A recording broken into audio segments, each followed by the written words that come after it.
안녕하십니까. 산부인과 전문의 하이프 치료의사 이재성입니다. 하이프는 고강도 집속 초음파 치료로 1942년 닥터 린이 처음 하이프의 개념을 소개하였고요. 1970년대 닥터 프라이가 종양치료 기술로 하이프를 소개했습니다. 2002년에 옥스퍼드 대학에서 간암과 신장 치료에 하이프 치료가 효과적이고 안전함을 입증하면서 현재 세계 최초의 하이프 국가기술표준안이 중국에서 발표되었고, 초음파 가이드 하이프 치료기기가 의료기기로 인정되면서 다국적 의료기기 업체에서 MR 가이드 하이프를 개발 및 생산하고 있습니다. 하이프는 일종의 열 치료법의 하나로 분류할 수 있는데요. 기본 원리는 돋보기와 같습니다. 돋보기에서 햇볕을 한 점으로 모으면 빛이 모여 있는 초점부의 온도가 상승해서 열이 발생하는 원리와 같이 하이프 초음파의 초점화를 통해 목표하는 초점 지점의 온도를 상승시켜 종양세포를 파괴하는 원리입니다.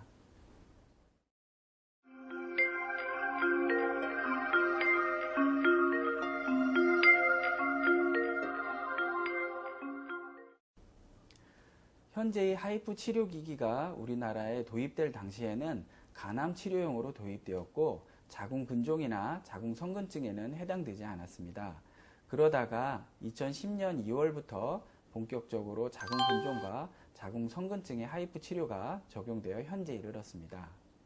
처음 시작할 때만 해도 하이프 치료를 하는 산부인과 전문의가 전무하였기 때문에 치료의 개념이 단지 혹을 녹여서 치료한다는 개념만 있지, 임신과 출산을 위해서 어떻게 치료해야 하고 또 치료 후에 어떻게 관리해야 한다는 지식이 없었으나, 산부인과 전문 지식이 추가되어 임신과 출산을 고려하는 환자의 경우 하이프 치료의 과정이나 방법이 임신과 출산에 맞추어 변경되었고, 개인마다 추가적인 치료가 꼭 필요한 환자분에게는 호르몬 치료와 다양한 처치를 시행하여 임신과 출산에 최적화된 하이프 치료가 도입되었습니다. 2012년 10월에는 대한산부인과학회 발표가 있었고, 2013년 7월 양주 국제 미세 침습 학회에서 자궁근종 하이프 및 자궁성근증 하이프 치료가 발표되면서 이제는 많은 산부인과 선생님들이 관심을 가지고 실제적으로 이제 동참을 시작하는 것 같습니다.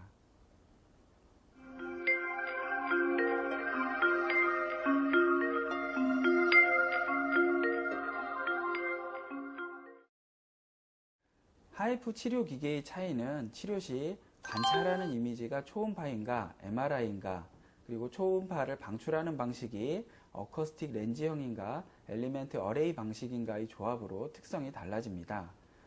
초음파를 발생시키는 트랜스듀서의 형태가 하나하나 큰 스피커에서 초음파를 방출하여 초점하는 어쿠스틱 렌즈형과 작은 스피커를 여러 개 배열하여 초음파를 방출해 초점하는 엘리멘트 방식이 있습니다. 각 타입별로 초음파 방출 시 조직의 온도와 발생의 차이가 있습니다. 또한 치료 시의 이미지가 MRI를 활용하는 MR 가이던스인 경우 이미지가 선명하다는 장점이 있지만, 정지 영상이므로 뇌와 같이 고정된 부위를 치료할 때는 매우 좋습니다. 그러나 숨을 쉴 때마다 움직이는 자궁의 경우에는 경계 가까이 치료를 하는데 까다롭고, 한 번 치료 초음파를 쏜 뒤에 이미지를 얻는 데 시간이 걸려서 치료 시간이 조금 오래 걸린다는 단점이 있습니다. 반면 초음파를 활용하는 US 가이던스의 경우에는 이미지가 선명하지 못하고 초음파를 보는 숙련도가 필요하다는 단점이 있지만, 실시간 영상이기 때문에 움직이는 자궁의 경우에도 움직임을 보면서 경계 가까이 치료가 가능하고, 치료 초음파를 쏜 뒤에 이미지를 바로 얻기 때문에 치료 시간이 짧다는 장점이 있습니다.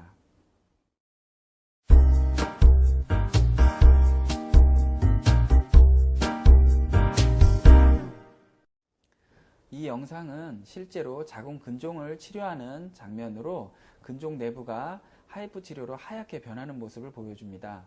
치료 후 증상 호전과 부피 감소에 가장 큰 영향을 주는 것은 근종이나 성근증이 병변이 몇 %나 치료되었는지와 치료 후의 관리입니다. 환자마다 개인적인 차이는 있지만 일반적으로 80에서 90% 이상 치료를 하였다면 하이프 치료는 매우 잘된 것으로 평가합니다. 또한 시술 의가 종양을 잘 괴사시켰다 하더라도 괴사된 종양이 흡수되어 배출되는 일련의 회복 과정은 환자의 회복력이 좌우하기 때문에 그 다음으로 가장 중요한 것이 시술 후의 관리입니다.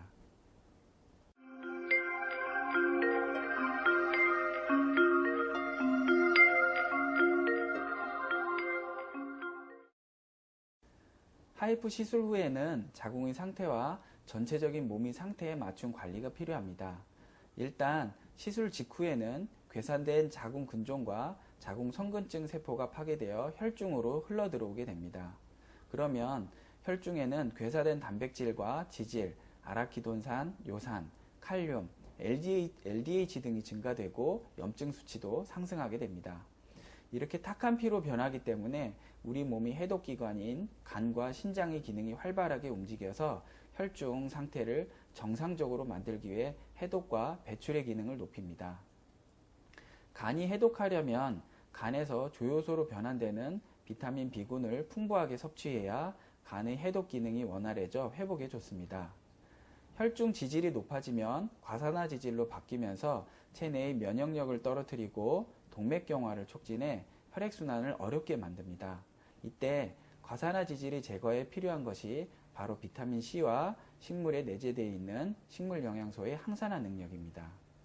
하이프 시술 후 아라키돈산과 같은 물질들은 우리 몸에서 통증과 염증, 혈전을 형성하는데요.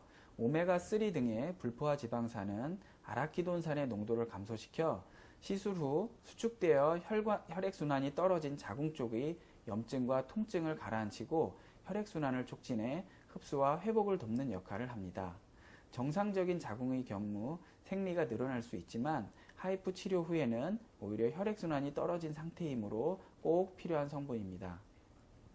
더불어 좌욕과 반신욕, 하복부 마사지는 자궁의 혈액순환에 도움이 되므로 회복에 매우 중요합니다. 또한 가장 중요한 것이 물입니다.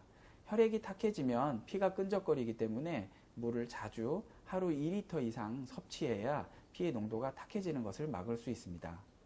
피로 회복을 위한 충분한 숙면과 유산소 운동도 매우 중요하다고 할 수 있습니다.